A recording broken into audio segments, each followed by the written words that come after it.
ॐ सहना भवतु सहनौ भुनक्तु सह वीर्यं करवावहै तेजस्विनावधीतमस्तु मा विद्विषावहै। ॐ शान्तिः शान्तिः शान्तिः। हरि ओम। तो इस अगले श्लोक में भगवान हमको ये बता रहे हैं कि कर्म योग की विधि के क्या लाभ हैं। तो भगवान कहते हैं योग संन्यस्त कर्माणम ज्ञान संचिन्न संशयम आत्मवंतम न कर्माणि निबध्नन्ति धनंजय। योग संन्यस्त, जिसने योग से संबद्ध होकर, मतलब कर्म योग। अब जैसा हमने पहले देखा, कर्मयोग का अर्थ क्या है। जब हम कर्म करते हैं, कोई भी एक्शन, कोई भी काम करते हैं, तो उस समय अगर हमारी कर्म फल में आसक्ति होती है, और ये स्वाभाविक है, इसमें कोई नई चीज़ नहीं है।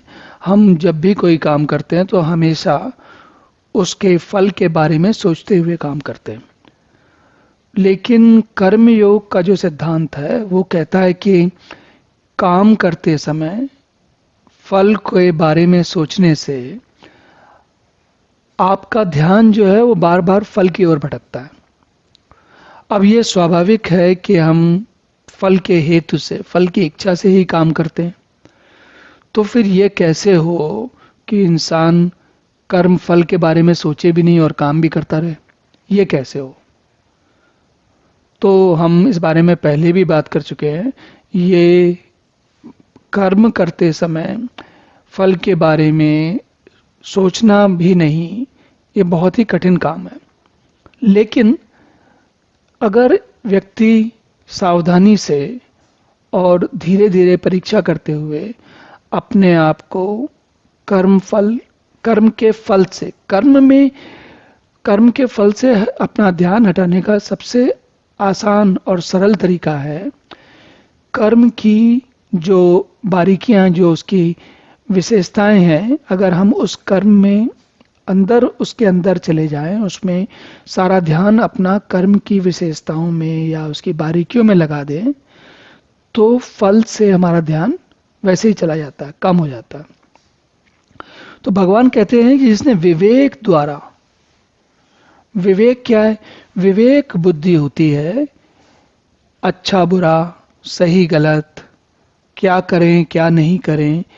जो ये हम जब कभी परीक्षा करते हैं ना, और हम सोचते हैं कि कब क्या करना चाहिए क्या नहीं करना चाहिए, उस बुद्धि को विवेक बुद्धि कहते हैं।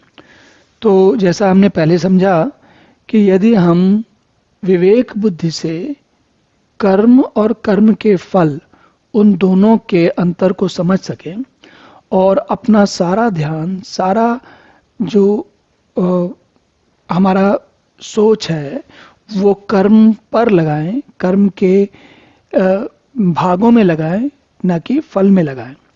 तो ऐसी स्थिति में, अगर हम ऐसी स्थिति में रहेंगे, तो आप इसको, अगर आप थोड़े छोटे स्तर पर भी करके देखेंगे तो आपको समझ में आएगा कि ये उतना, इसका क्या लाभ होता है और कैसे ये काम करता है। देखिए, बगैर किए, कोई काम बगैर किए, उसके बारे में हम जो भी बात करते हैं वो सारी हवाई बात होती है, मतलब कि ख्याली पुलाव, जैसे कि केवल एक कल्पना होती है। लेकिन जब हम किसी काम को करते हुए उसके अंदर घुसते हैं और उसको बारीकियां समझते हैं और उसके अंदर जब अपना समय लगाते हैं, तो धीरे धीरे हम, और कोई भी अगर कोई कठिन काम है तो विशेष बात होती है, कठिन काम करते समय हमेशा उसमें हमें ध्यान लगाना ही पड़ता है। और इसके विपरीत अगर कोई काम, कठिन काम, आपने उसको साध लिया, तो होता क्या है कि अब उसके बाद वो काम आपके लिए सहज हो जाता है, आप उसको आसानी से कर सकते हो, उसके बारे में सोचना नहीं पड़ेगा।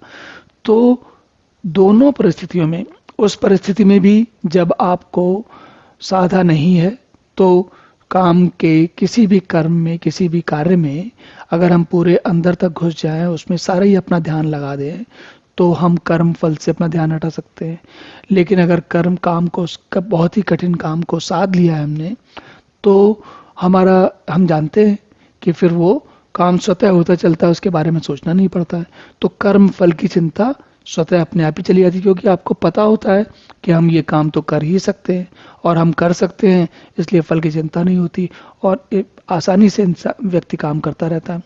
तो भगवान कहते हैं कि ऐसा आत्मवंतम न कर्माणि, उसके ऐसे व्यक्ति के कर्म जो हैं उसे निबंधन, उसे बांधते नहीं है, वो उन कर्मों के चक्कर में उलझता नहीं है, बल्कि उन कर्मों के ऊपर नियंत्रण करता हुआ अपना कार्य करता है और बहुत अच्छी स्थिति में होता है। तो ये एक बड़ा अच्छा सूत्र है जिसे भगवान बार बार याद दिला रहे हैं। तो अब हम देखते हैं कि अगले श्लोक में भगवान क्या कहते हैं।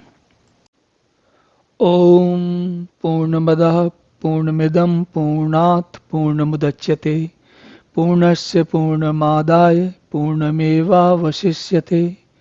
ओम शांति शांति शांति।